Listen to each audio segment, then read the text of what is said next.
Саламатсыздар ма, құрметті студенттер? Ақтөбе гуманитарлық колледжі арнайы пәндер оқытушысы Дәулетқалиева Гүлмирам Қосымовна. Бүгінгі сабақтың тақырыбы библиографиялық құралдарды құрастырудың жолдары. Яғни практикалық сабақ бүгінгі өтетініміз. Сабақтың мақсаты студенттердің библиографиялық құралдарды құрастыру әдісін үйрену.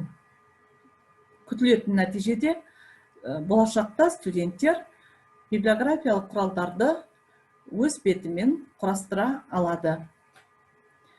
Енді сіздерге осы сабақты түсіндіру үшін Сақтаған Бәйішев атындағы облыстық әмбебап ғылыми кітапханасының сайтына кіріп, оның ішінде оның құрылымдық бөлімі ақпараттық библиографиялық қамтамасыз ету бөлімінің дайындаған библиографиялық құралдарымен сіздерді таныстырғалы отырмын.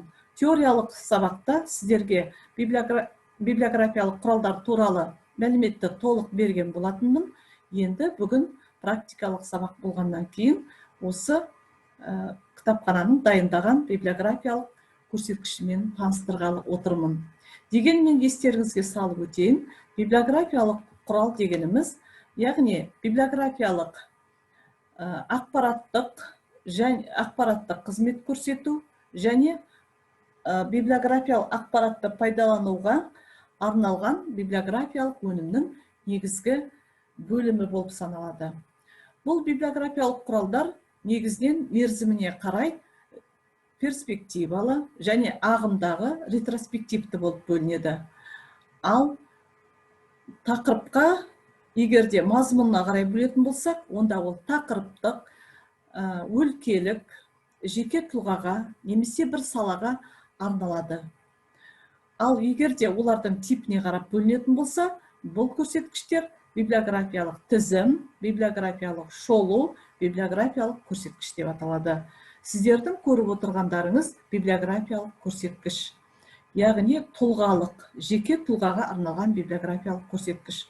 Өздеріңіз білесіздер, биыл Ұлы Абайдың туғанына 175 жыл толып отыр, яғни өзекті тақырып.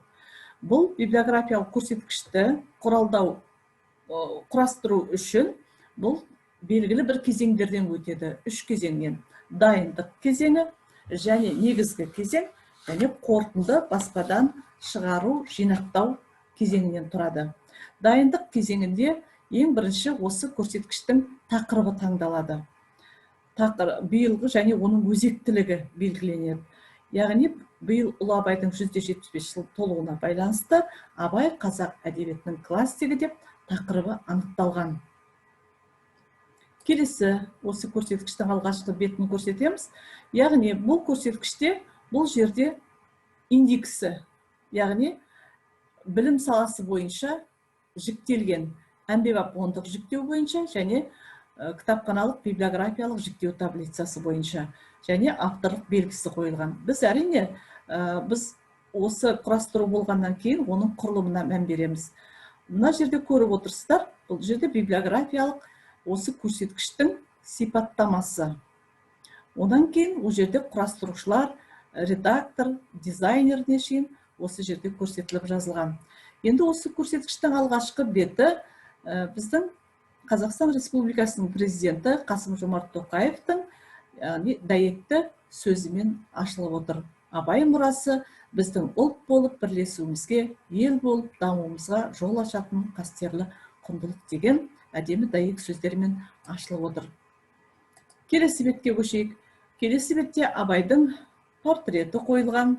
Онан кейін өздеріңіз білесіздер, библиографиялық тізім немесе көрсеткіш болатын болса, ол алдымен оқырман назарына немесе құрастырушыдан деген алғы сөздерден тұрады. Міне осы библиографиялық көрсеткішті дайындаған құрастырушылардың атынан алдымен құрастырушыдан деген анықтамалық аппараттан тұрады. Келесі бетке көшеміз. Онда Абай Құнанбаев туралы айшықты ойлар берілген екен. Абай айтқан асылдар, оның өзі түрлі тақырыптарға бөлінген, өмір, уақыт туралы бөлінген. Онан кейін еңбек, достық туралы, адамгершілік туралы, білім, ғылым, мәдениет туралы, әдебиет, өнер, тіл туралы ғылымдарға бөлінген. Одан кейінгі келесі бөлім Абай Құнанбаевтың өмір тарихының тізбесі берілген. Яғни бұл тізбе хронологиялық тәртіппен орналасқан. Міне біздер тікелей біз интернет желісі арқылы кіріп отырғаннан кейін кейбір беттер кішкене жүктелді. Сонымен қатар бұл көрсеткіште түрлі иллюстрациялармен безендірілген. Бұл иллюстрациялар, яғни Абайдың сол кездегі кезеңінен түрлі оқиғалар туралы сыр шертетіні сөзсіз.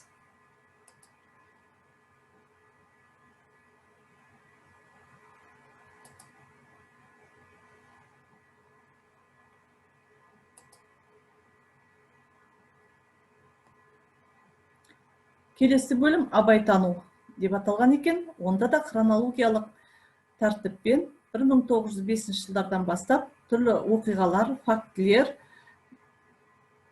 соңында 1995 жылы Абай Құнанбаевтың 150 жылдық мерейтойы ЮНЕСКО көлемінде аталып өткені туралы фактілерді келтірілген. Абай Құнанбаевтың өмірбаяны берілген.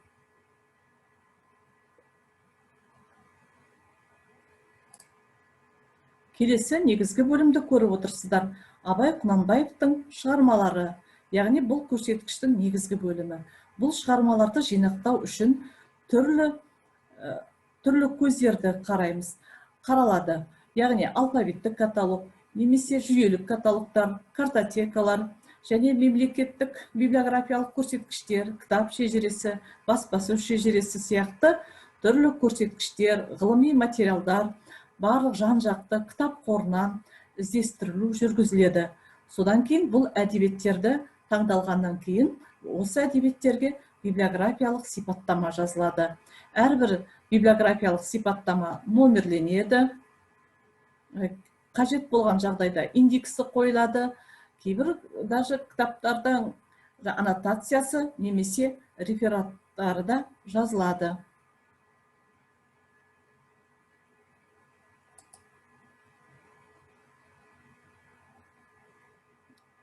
Бұл Абай Құнанбаевтың, яғни негізгі шығармалары.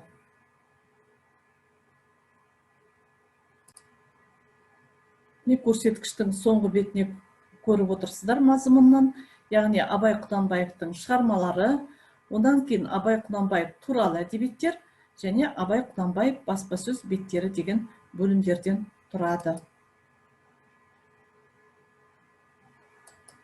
Түрлі иллюстрациямен безендірілген. Міне мына көріп отырған библиографиялық сипаттамалардың барлығы, яғни мерзімді басылымдар бетіндегі жарияланған Абай туралы мақалалар, ғылыми мақалалар, зерттеу жұмыстары. Міне осы арқылы қалың оқырмандар, осы саланы қызықтырушы филологтар, әдебиеттанушыларға өте пайдалы ақпаратты осы көрсеткіш арқылы ала алады.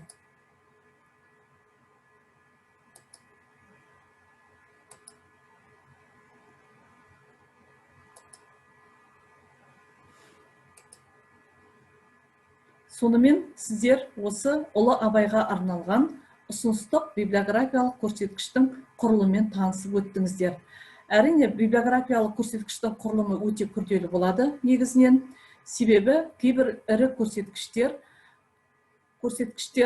көмекші көрсеткіштермен қамтылады. Яғни осы көрсеткішке енген авторлар көрсеткіші, немесе бір географиялық атауларға байланысты географиялық көрсеткіштер, яғни осы көрсеткішті пайдалануға арналған көмекші көрсеткіштер де көрсетіледі. Ондай кезде бұл көрсеткіштің де құрылымы күрделене түседі. Сондықтан бұны көрсеткіш деп атаймыз.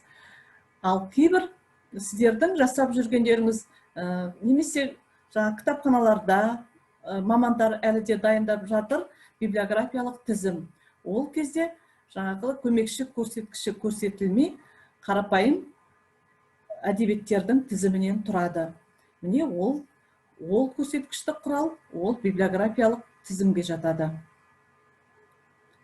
Міне сіздер библиографиялық көрсеткішті құралмен жеке тұлғаға арналған көрсеткішпен танысты деп есептеймін.